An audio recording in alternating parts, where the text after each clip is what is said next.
Hi friends, வணக்கம். நான் உங்கள் Rama. Welcome back to Indian Kitchen Tamil. இன்றைக்கி வீடியோவில் நல்ல டேஸ்டான பிரெட் குலோப் ஜாம் எப்படி பண்ணலான்னு பார்க்கலாங்க. குலோப் ஜாம் பிடிக்காதவங்களே இருக்க முடியாது. எல்லா ஸ்பெஷல் அக்கேஷன்ஸ்லேயும் இடம்பெறக்கூடிய ஒரு அருமையான ஸ்வீட் வெரைட்டி வந்து குலோப் ஜாமுங்க. இந்த குலோப் ஜாம் இன்றைக்கி நம்ம ப்ரெட்டில் பண்ண போகிறோம். இதுக்கு வந்து குலோப் ஜாம் மிக்ஸ் நம்ம எதுவுமே வாங்கணுங்கிற அவசியம் இல்லை. கொஞ்சம் ப்ரெட் இருந்தாலே போதும். இந்த ஸ்வீட்டை அருமையாக பண்ணிடலாங்க. இன்றைக்கி பிரெட் குலோப் ஜாம் பண்ணுறதுக்கு 4 ப்ரெட் ஸ்லைசஸ் வந்து எடுத்துருக்குறீங்க. இந்த மாதிரி எடுத்துக்கோங்க. நீங்கள் லெஃப்ட் ஓவர் ப்ரெட் இருந்தாலும் அதுலேயும் பண்ணலாங்க.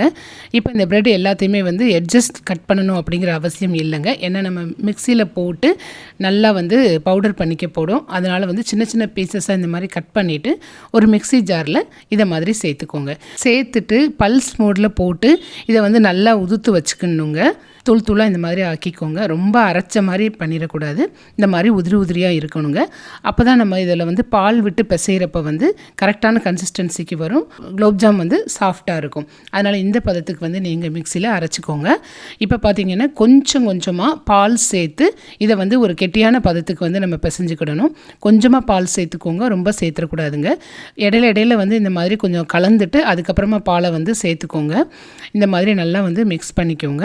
இதனுடைய பதம் பார்த்திங்கன்னா இப்போ நான் வீடியோவில் காமிச்சிருக்கிற மாதிரி இருக்கணுங்க. இந்த மாதிரி பதத்துக்கு வந்து பிசைஞ்சு வச்சுக்கோங்க. இது வந்து ஒரு 10 நிமிஷம் வரைக்கும் அப்படியே இருக்கட்டுங்க. இப்போ நம்ம வந்து பாகு காய்ச்சிடலாம். இப்போ வந்து ஒரு பாத்திரத்தில் 200 கிராம் அளவுக்கு சர்க்கரை எடுத்துட்டு அது மூழ்கிற அளவுக்கு வந்து தண்ணி ஊற்றிக்கோங்க. தண்ணி ஊற்றிட்டு இதை நல்லா இந்த மாதிரி கரைச்சிருங்க. இந்த மாதிரி கரைக்கலைன்னா அடியில் போய் செட் ஆயிரும். அதனால் நல்லா இந்த மாதிரி கரைச்சிருங்க தண்ணியில். இப்போ குலோப் ஜாமுக்கு பாகு பதம் வந்து ரொம்ப முக்கியங்க. அதனால் கரெக்டான கன்சிஸ்டன்சியில் நம்ம காய்ச்சிக்கிடணும். இப்போ பார்த்திங்கன்னா மாவு ஓரளவு நல்லா ஊறிடுச்சிங்க. இப்போது கையில் கொஞ்சமாக நெய் பூசிட்டு இதை வந்து சின்ன சின்ன உருண்டையாக இந்த மாதிரி உருட்டி வச்சுக்கோங்க. நீங்கள் உருட்டுறப்ப ரொம்ப அழுத்தம் கொடுத்து உருட்டாதீங்க. நல்லா ஜென்டிலாக வந்து அப்படியே உருட்டிக்கோங்க. அப்போ தான் வந்து குலோப் ஜாம் வந்து சாஃப்டாக இருக்கும். இந்த மாதிரி சைஸில் வந்து நான் உருட்டியிருக்கிறேன். நான் எடுத்த 4 ப்ரெட்டுக்கு வந்து எனக்கு கிட்டத்தட்ட வந்து 19 குலோப் ஜாம் கிடச்சிச்சிங்க. சைஸ் வந்து நம்ம இஷ்டத்துக்கு வந்து நம்ம பெருசோ சிறுசோ வந்து செஞ்சுக்கிடலாம். இப்போ பாருங்கள், நம்ம எல்லா ப்ரெட்லேயும் இந்த மாதிரி வந்து குலோப் ஜாம்னா உருட்டி வச்சிட்டோம். இப்போ பாகும் ரெடி ஆயிடுச்சுங்க.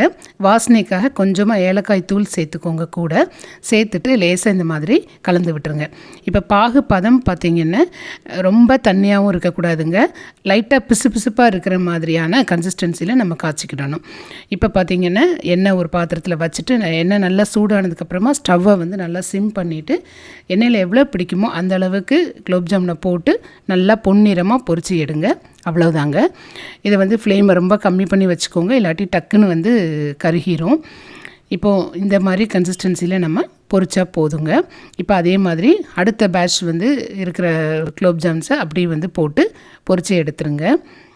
இப்போ நம்ம எல்லாமே வந்து பொரிச்சு எடுத்துட்டோம். நான் எடுத்த ப்ரெட்டுக்கு வந்து கிட்டத்தட்ட எனக்கு 19 குலோப் ஜாம் வரைக்கும் வந்துச்சுங்க. இப்போ பாகுவில் வந்து ஒரு டேபிள் ஸ்பூன் வரைக்கும் நெய் சேர்த்துக்கோங்க. நல்லா வாசனையாக இருக்கும் சாப்பிட்றப்ப. இந்த மாதிரி நல்லா மிக்ஸ் பண்ணிவிட்டு நம்ம பொரிச்சு வச்சுருந்த குலோப் ஜாம் எல்லாத்தையும் வந்து சேர்த்து நல்லா இந்த மாதிரி ஒரு தடவை கலந்து விட்டுருங்க. அவ்வளவுதான். இது நல்லா வந்து ஊறட்டுங்க. இது ஊறுறதுக்கு வந்து 4லேருந்து 5 மணி நேரம் வரைக்கும் ஆகும். ப்ரெட்டில் செஞ்சுருக்கிறதுனால இது நல்லா வந்து மூடி வச்சுருங்க. இப்போ பாருங்கள், நான் 4 ஹவர்ஸ் கழித்து எடுத்துருக்கிறேன். சூப்பராக ரெடி ஆயிடுச்சு பிரெட் குலோப் ஜாம். நம்ம டேஸ்ட்டும் பார்த்திங்கன்னா நம்ம மிக்ஸில் செஞ்ச மாதிரியே ரொம்ப ரொம்ப நல்லா இருந்துச்சுங்க. கண்டிப்பாக வந்து நீங்கள் இந்த ரெசிபியை ட்ரை பண்ணுங்கள். பாருங்கள், நான் எடுத்து காமிக்கிறேன். அந்த அளவுக்கு சாஃப்டாக வந்து ரொம்ப ஃப்ளஃபியாகவும் சாஃப்டாகவும் இருந்துச்சு. உள்ளே ரொம்ப நல்லா இருந்துச்சு சாப்பிட்றதுக்கு. நம்ம வீட்டில் நடக்கக்கூடிய சின்ன சின்ன பார்ட்டிஸ்க்கு, சின்ன சின்ன ஃபங்க்ஷன்ஸ்க்கு வந்து இந்த பிரெட் குலோப் ஜாமுன் வந்து பண்ணலாங்க. ரொம்ப ரொம்ப நல்லா இருக்குங்க. கண்டிப்பாக ட்ரை பண்ணுங்கள். ட்ரை பண்ணி டேஸ்ட் பண்ணிவிட்டு உங்கள் ஃபீட்பேக் என் கூட ஷேர் பண்ணிக்கோங்க. இந்த வீடியோ பிடிச்சிருந்துச்சுன்னா மறக்காமல் இந்தியன் கிச்சன் தமிழ் சேனலுக்கு சப்ஸ்கிரைப் பண்ணுங்கள். தேங்க்ஸ் ஃபார் வாட்சிங்.